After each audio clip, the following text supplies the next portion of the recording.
Welcome back, everybody.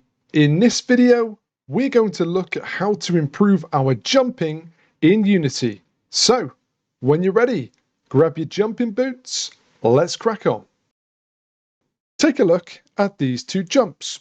Which do you prefer, the one on the left or the one on the right? Both of these are pressure sensitive. However, the one on the left, the jump height and duration, is determined by getting the jump button down, holding down the jump button, and then releasing. Whereas the one on the right, we are simply manipulating the gravity as we jump.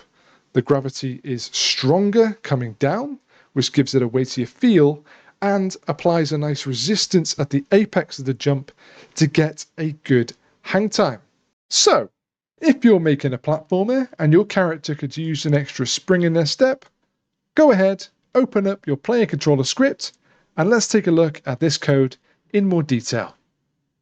So, for the variables, we have a public float jump force, which we will apply upon the public bool jump input being true when our jump input is pressed. Then, let's go ahead and set our grav multiplier. Public float grav multiplier equals 1.5f, and underneath two floats that we will store in the start method, the first being full grav and the second normal grav. If you followed any of our tutorials before, you'll know that we have a public layer mask of ground, so that the ground checker at the transform at the base of the player's feet can determine which objects are ground in order to determine whether the bool grounded is true or false, and that's how we can control when we can and can't jump.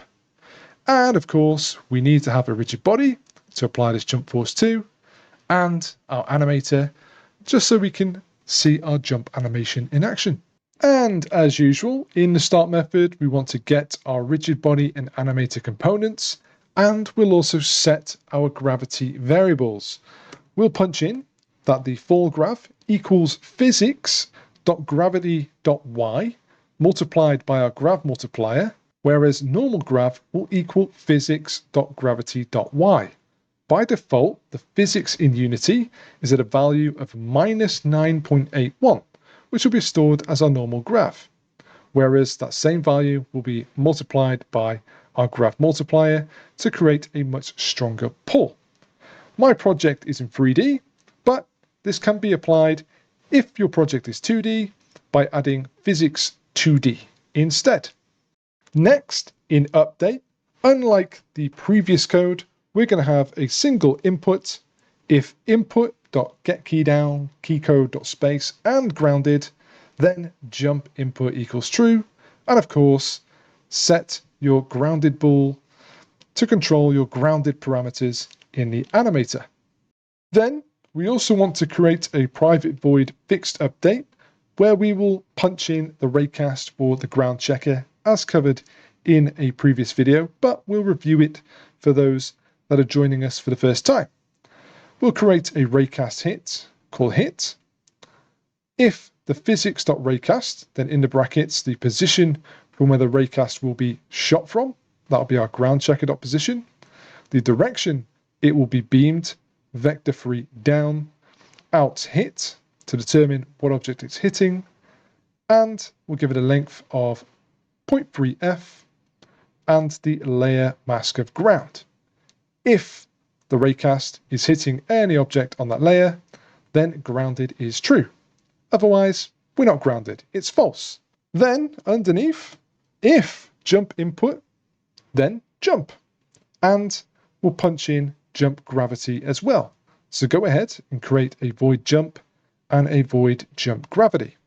In jump, we're simply going to apply a velocity along the y-axis by typing in the rb.velocity equals vector3.up multiplied by our jump force.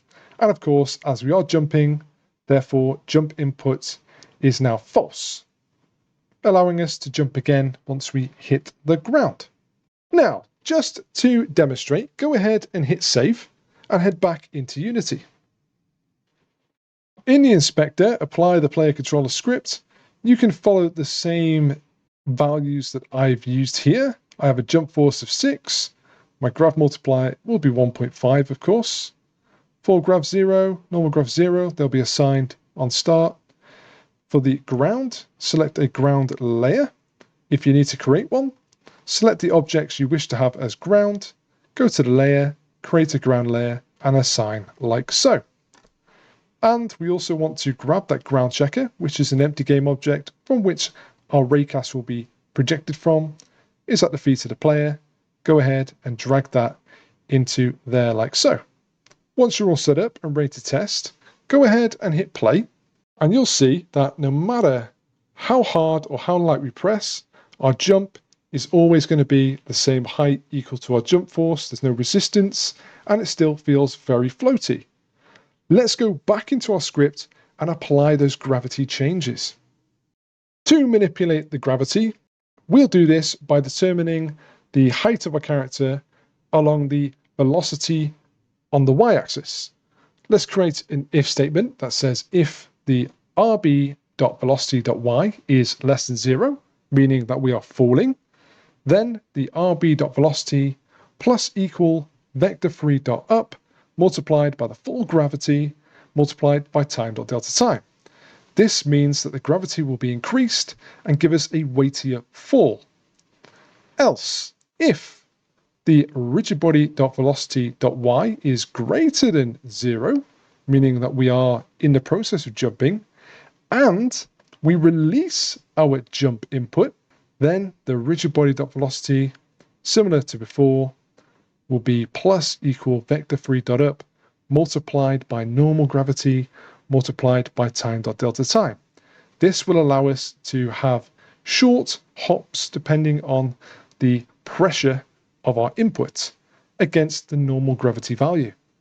So go ahead, hit save, and let's test this out in Unity.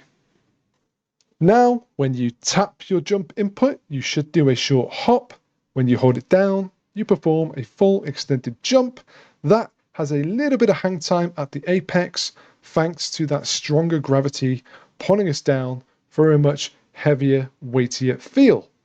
I like the feel of this jump. It has a little bit more precision and it just feels better in playtesting. I hope this tutorial proved useful for your projects. Thank you all very much for watching. If you have any suggestions for future tutorials, please do let us know in the comments and we'll get back to you as soon as we can.